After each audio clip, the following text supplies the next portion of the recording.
Welcome to another edition of our Sawdust City Happy Hour tastings. As always, a joy to be joined by the outdoors Sam Corbeil, the rare outdoor Sam Corbeil at this point, but nice to be able to get outside and enjoy a little bit. Of course, it is Canada Day weekend, although it's the weird long weekend that's split in the middle with whether you got Friday off or you got the 4-day weekend or you didn't or otherwise. But for Sam, every day is a 4-day weekend. Isn't that right, Sam? Yeah, it totally is. No, really. We forgot on the long weekend and worked yesterday so we could have today off. And Nice. I think we picked the right one because it rained like crazy yesterday. Yeah, I think a lot of southwestern Ontario got smashed pretty good by the black clouds that were rolling through. I know where we are in Hamilton, it was nice and sunny for a big chunk of the morning and into the early afternoon. And there, all of a sudden, like, yeah, it rolled in and it poured for about an hour. But all we did, because as Canadians, as we know, we are creative and we are problem solvers, we just picked up the barbecue, took it from the back deck over in front of the garage, and then just had beers in the garage. So that was the best way to fix it. Where there's a will, there's a way.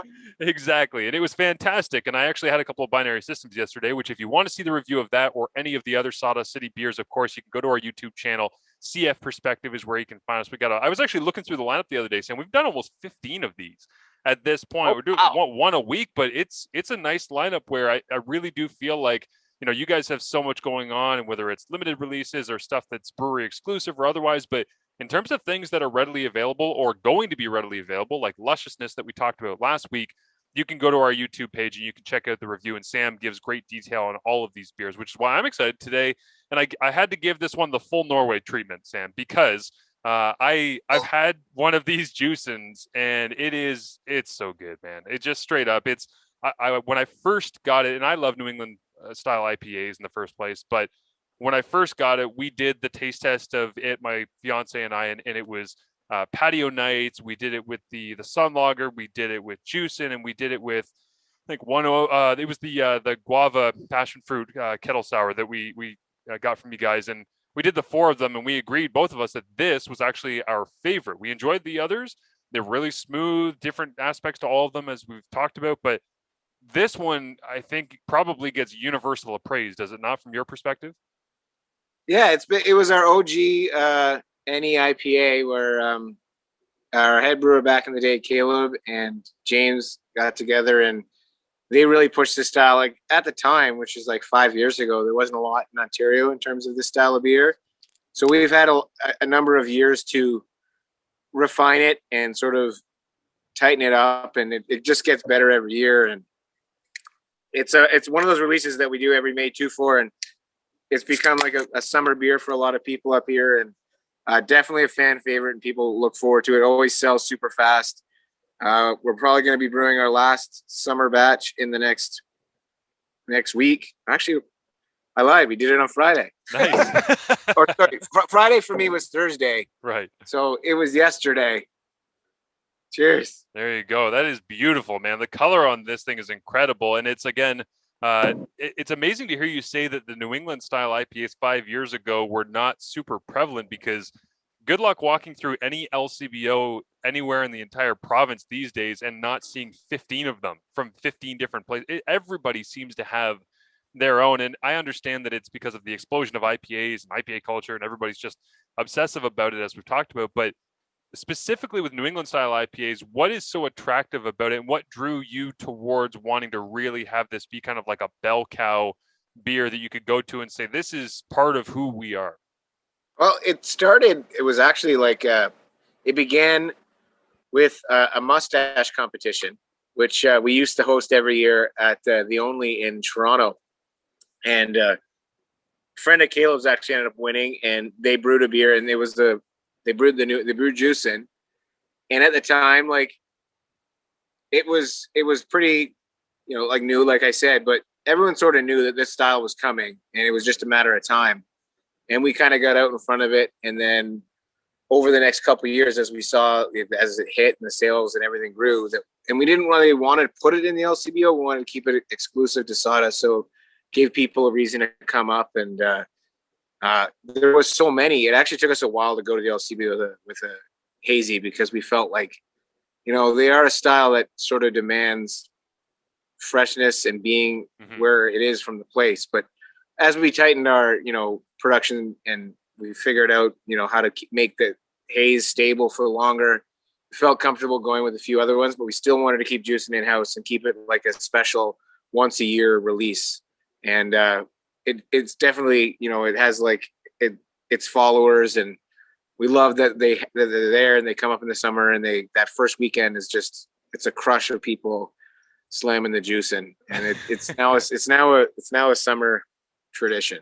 That's awesome. Yeah, it's important to have those summer traditions, as we know here on Canada Day weekend. But also, the thing that I'm interested in hearing you talk about wanting to keep it exclusive is, how do you know when to keep something exclusive and when to try and push something else to be? Because I know for a fact, because like I said, I love New England style IPAs and I love things that have like stone fruit and citrus and apricot and any of that. This, I'm not saying this because I love what you guys do and I've enjoyed this conversation. This is actually the smoothest that I've ever had from an LCBO, from an Ontario brewery. I've had, Lake of Bays does their thing, and I've had, Riverside Brewing recently down in Kingston. I had one of theirs. It was kind of like an orange inspired New England style IPA, and I've tasted them, and they always have that little kick, that little bitterness, which if you like having that, then sure, that's your thing. But this has that, but it also finishes so crazy smooth. It was the first thing that jumped out to me when I had a sip the first time. Like I said, it's been 5 years. So like at the beginning, we sort of were learning. We've tried different yeasts. We've tried different malt profiles. We've tried different, beginning and finishing gravities. And over those years, like, it wasn't just Juicin that we were doing it with. Juicin sort of was like the one that began, and then we tried it with other ones. And over those years, as we did more of them and sort of nailed the process, it takes time. Everything takes time. And even keeping that haze, like, we tried different yeasts. Some yeasts would fall out and some would not. We tried different high protein malts to see which one had the longest stable haze. And all these things, like I said, it's just repetition. Anyway, it's the same as sports. You got to keep trying. You got to run those plays over and over again until you get it right. And then when it comes game time, you're a little bit more comfortable doing it. Yeah, I was going to say, the can design, as always, is wonderful. But I have to admit, as much as we are a football podcast, this just screams 1990s baseball to me. The name and the picture. That's just a big, juicy backside right there, getting a nice big old steroid needle hitting home runs. Here's the thing. So that was actually the first Caleb's his original design was a big baseball player with a needle in his arm. Like, it literally was that. And then but his now wife, Emily, she actually drew the peach with the needle in it completely on its own. Like, it already existed as a piece of art. And they both were like, well, this just actually fits way better. So they went with that. This is a sort of a new version of that painting that she had done. But it's funny that you say that, because that is exactly, almost eerily, exactly what he had wanted it to portray. He's a big baseball fan. I was going to say, I'm also wondering whether or not this was pre or post emoji peaches, because the peach emoji is now used synonymously as chicks on Instagram posting pictures of their backsides. So yeah, I don't know.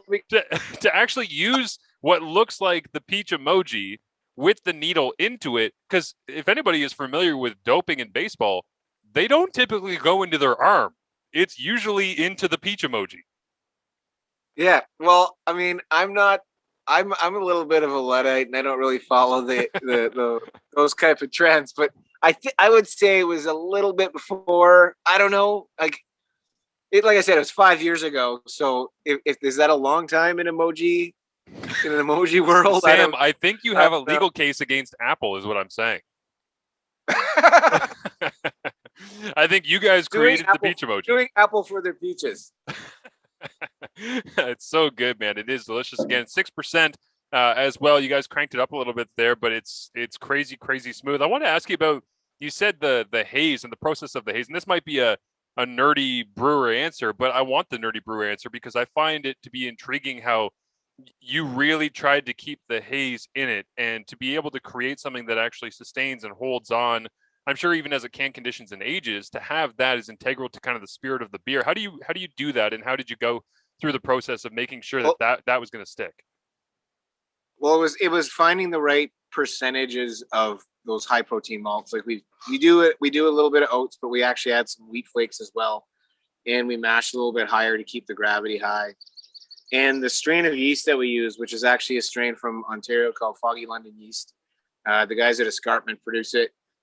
Before we had been using a Vermont strain, which was, I guess, sort of like the first, when hazies first came out, sort of the main tentpole beer was Heady Topper out of Vermont.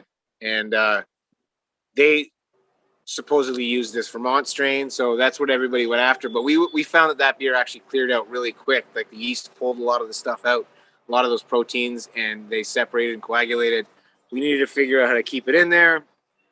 We also, a lot of our beers, we use a PVPP product, which is what we add it into the boil, which helps clarify it during fermentation. But we leave that out purposely to keep this in and make sure that, I mean, this is like the anti way of making beer. Like it goes against everything that I learned on how to make beer when I was in Germany.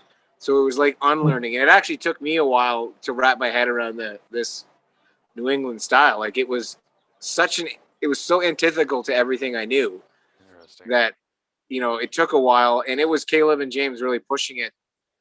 I was the old guy. Like, I don't get this.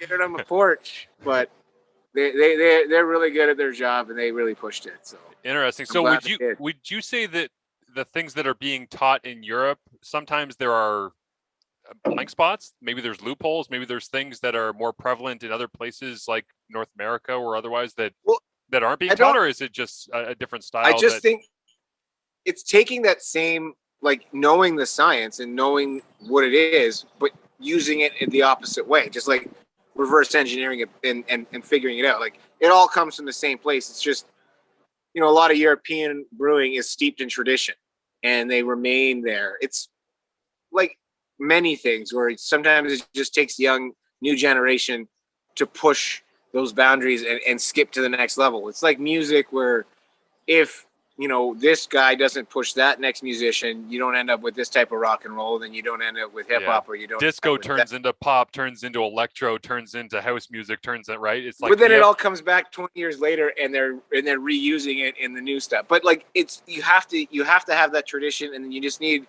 some new blood to inject some energy back into it and pull out some new things, and that's what it is. Like there's definitely the same a science behind this. It's just flipped on its head. And I was very much like living in this is how it was. Like I was so West Coast IPA, and it took me like that was where I made my bones. Like Lone Pine's over here, it's completely different. A Lone Pine, like when I think of West Coast, are very similar in design to like a Pilsner in that they're dry and bitter. This is sweet and juicy, and the bitterness has to go away. Bitterness has become a bad word almost. Like people don't want bitter anymore. They just want soft, pillowy, juicy. Those are the sort of catchwords. So I had to like unlearn everything that I had learned. I think there's like I think Yoda said that. Well, and I also it's interesting hearing you talk about kind of the differences between the two sides of the United States and really of North America when it comes to beer culture on West Coast IPAs, New England style, because the idea of having that bitterness be almost like a dirty word, as I said off the top, there's people who really like that, right? They want that bite and they love that. But I'm wondering where the next evolution of IPAs is going, because I actually talked to one of my friends recently who said, well, I love like sessionable IPAs, like ones that I can drink all day and hot weather in the summer and all the rest, and they're lower percentage. And I said, yeah, but for me, like I don't need to, throw back 12 beers. I'd rather have 4 to 6 of ones that are higher percentage and really flavorful, like something really, and I like when they're smooth, but I still want that flavor.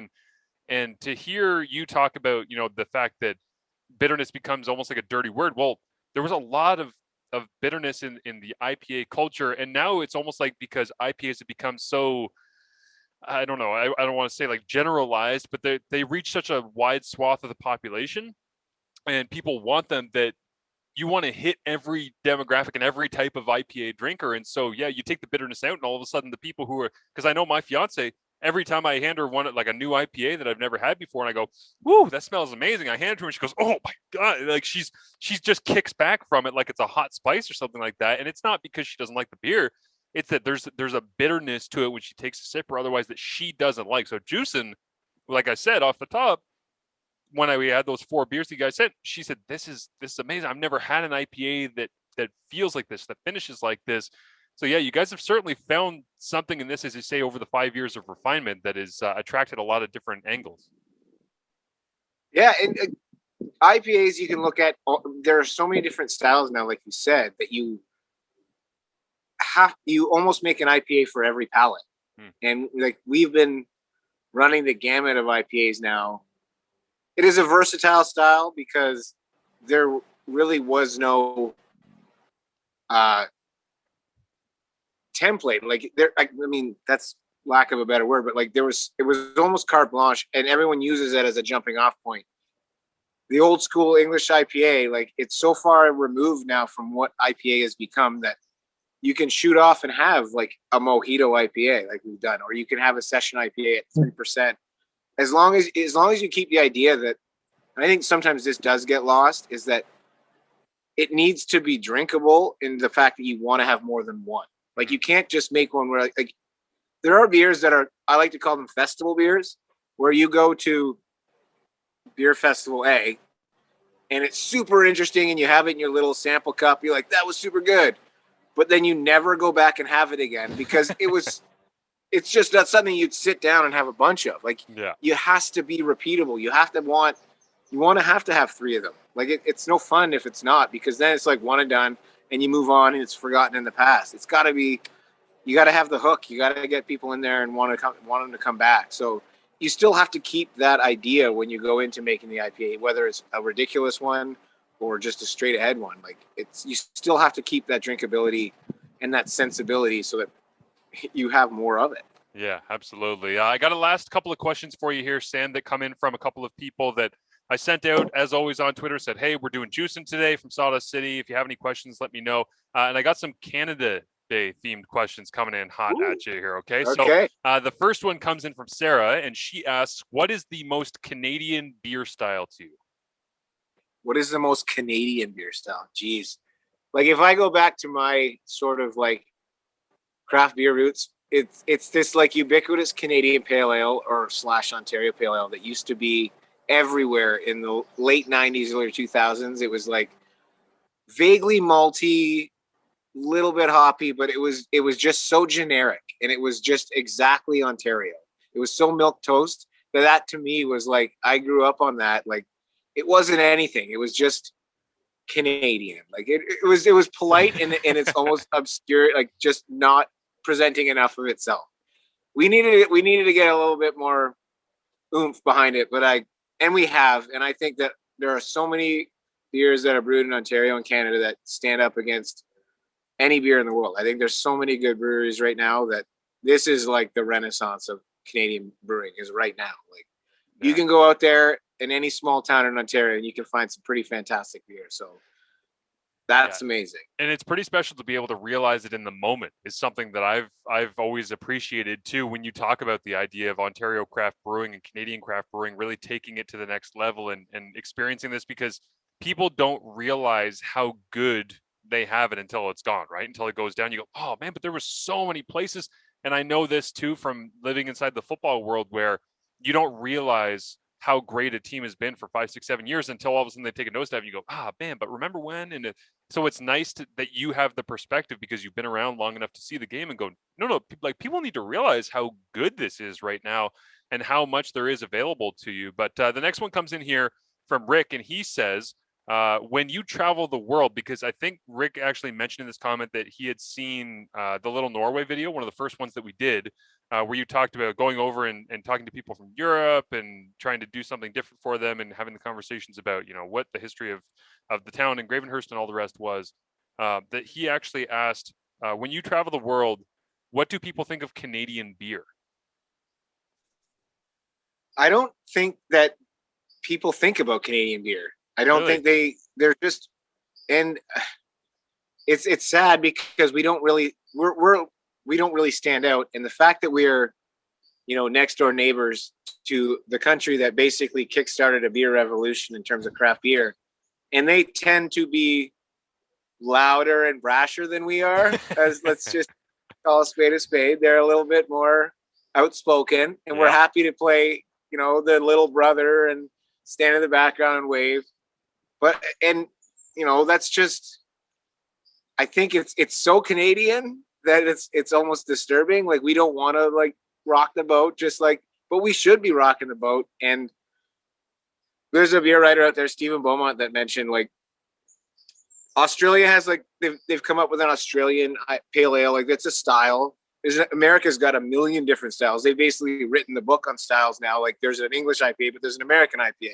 There's an American stout. There's an English stout. Like, that's them. There's all these other countries that have defined themselves by a style, but Canadians we just don't. We make really good beer, but we don't, there's nothing that's uniquely Canadian. You could say like a maple beer, but like, it doesn't really, that's not it. Like, we just haven't, I don't know. It's because we're Canadian, haven't just stood up and said, this is our beer. But don't you think that speaks a lot to what Canadian society is? Because we have so many different places represented, so many different styles, so many different backgrounds. And it's not always 100% accepted the way that we wish that it was, but there is a lot of that acceptance of, this is what Canada is. And I kind of, in a funny way, appreciate the fact that, we might take a backseat to some other people. And I'm actually surprised they don't talk about us, because we make some kick-ass beer.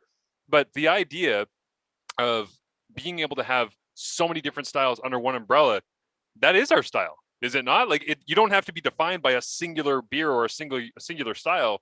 Can you not have the world look at Canada and say, no, they just do a lot of crazy fun stuff. They do a lot of interesting stuff. And that's the brand of Canadian beer. Yeah, I mean, that would be amazing. I'd love it if they just understood that we do make good beer. And I think we do, but I think the other thing is that we sometimes just get lumped into America Junior. Like, we are just North America, and then no one really looks at us as our own self. And I mean, that's a larger question of who we are and our own persona. But like, Australia is its own little island over there, so people like Australia is Australia, right? And or Japan is Japan. I'm just picking countries, but like, we always sort of just get, oh yeah, right, Canada, that huge country that's just above that other country. Like, I don't know. I wish we got more attention, because I mean, I have traveled to many countries and tried beer all over the world, and I can't say it more often. Like, I just feel like we have world-beating beers here, and no matter where you go, from Nova Scotia to BC, like, there's so much good beer here. There are thousands of breweries that mark all the little towns just outside of big city centers that you can find some fantastic beers at, and just drive and spend a day and just go out and visit one of them, and you'll find a very interesting person that'll tell you a great story and give you a wonderful beer. And it's a day worth having. So if you want something to do on the Canada Day long weekend, find a brewery an hour from your house and go visit it. Yeah. And you're definitely going to have a fun day and a memorable experience. I actually, I paid our CFP guys, Connor, Wade, Kyle, all the rest this past week with some of the money that we are thankful to have from our sponsorship with Fox 40 and Sawdust City. And I paid them, and I said, your task with the money today is go find a craft. I'm not even joking about this. I said, go find a craft brewery you've never heard of before and sit at their patio and buy a couple of beers. I was like, you have to, at the very least, go do some of that, because that is like, even for me as somebody who grew up in Kingston, great brewing culture, great beer culture, all the rest, downtown Princess Street, people love going down there, lots of different places. But I had a beer today from the LCBO I had never had before, and it was from Kingston, and I didn't even know the brewery. Oh man, there's Kingston's, like, they've gone through a bit of a renaissance. I'm actually heading to, not quite Kingston, but Prince Edward County the next weekend, and I was just out that way a couple of weeks looking at a canning line, and there's a brewery just out just by Bath called the McKinnon Brothers. Oh yeah, they make the Red Fox Ale. I had the beer that they make with their own. I think it's their harvest that they make they grow their own malt. It's wonderful, and those two brothers, they're such nice guys. And just to sit and talk with them, I hadn't been to another brewery in so long because of the COVID, and they were nice enough to allow us to come to see their canning line. And I forgot how much I missed talking to other brewers, and they're just such wonderful people. And it's a farm in the middle of like just outside of Yeah. Bath. Wonderful farm country, beautiful place to spend a day. And when I go to Prince Edward County, I will drive by Prince Edward County to go there to visit again before I come back because I want to see it again. It was a great experience. Yeah, it's a great place in Bath for people that haven't been, like Sam is talking about. It's farmland. It's on Lake Ontario, but it's around the edge of the lake, and it's farmland, and there's a plant there. But I actually have a friend who I went to high school with, and she moved out to BC with the guy that she met because he was working in the industries out there. I think he was in fishing, and then she got pregnant, and they came home to raise their child in Bath. They renovated an apartment, and they moved in 5 minutes away from McKinnon Brothers. The first thing that she said to me was, when you come back to Kingston, Marsh, we have to go over to McKinnon Brothers. And it's funny because I actually got ingratiated into McKinnon Brothers and what they had to offer when I was at I believe it was iHeart Beer Festival in Hamilton, or the Hamilton Beer Festival, I forget. And I was there, and I was going around and trying different things, and I had two from McKinnon Brothers, and I ended up spending the rest of my tokens at McKinnon Brothers. I was annoying the shit out of the guy that I was working at McKinnon Brothers because I just kept going back. I'm like, hey man, I just like your stuff more than the rest of the stuff that's out here, so I'm just gonna keep going here and just hanging out, kind of thing. So, and he was great about it and had a lot of fun. But yeah, they do. I mean, in normal times, which I know we're getting closer and closer to, they do a great job of being able to put on summer concerts, but there's so many places across the country that are like McKinnon Brothers, which is why I highlighted it, because like you're talking about, if people can just search out those places that are on a farm, that are out in the countryside, that have the ability to be able to give you these unique experiences, it's certainly something worth being able to search out. The last question that I have for you comes from me, and this is, where do you think the future of Canadian beer is going? Well, I think the future is that we will get noticed on the world stage, because I don't think it's possible that with this much good beer getting produced across 6,000 kilometers of space is ever going to go unnoticed the way that it has been. We've been flying under the radar, but eventually we're going to pop up like a big blip, and it's going to be unmistakable what we're doing here. As it continues to grow, it's not slowing down in terms of like people, like new breweries popping up, and each subsequent new brewery has a generation of someone that worked for somewhere before, and they're taking a new idea and growing it. The way that New England IPAs over the last 5 years have proliferated, so will these Canadian breweries that just get better and better and better, and eventually we will get noticed. And I think that it's an inevitability that we will be on that world stage like everybody else, where we deserve to be, because it's I don't want to be boastful, showing my red and white right there, but I think we deserve it. I think Absolutely. We really do. We've earned it. Yeah, I'm with you 100% on that. Again, it is great. It is Juicin, which is how we started the conversation today. New England style IPA from Sawdust City Brewing. If you would like to be able to get yourself free shipping on orders over $100 in Ontario, must be of legal drinking age. Use the promo code CFL on their website. Order yourself some Sawdust City beer, and make sure that you are enjoying the start of the CFL season, because, Sam, training camps start next Saturday. Next Saturday, the CFL it's coming. It's coming. This is exciting. All of the players are back inside the country right now, and they are observing a 7-day quarantine, getting themselves ready. All the American guys flew up or drove up or whatever they had to do, rode a bike across the border if they had to, and they got themselves into Canada. They're currently sitting by themselves for a week, and then they're going to strap on the pads. And all the fans out there, make sure you're using that promo code CFL to celebrate the start of the CFL season. Sam, I would cheers you, but Juicin was too good. My beer's all gone, so thank you. Yeah, I'm out too. I'm out.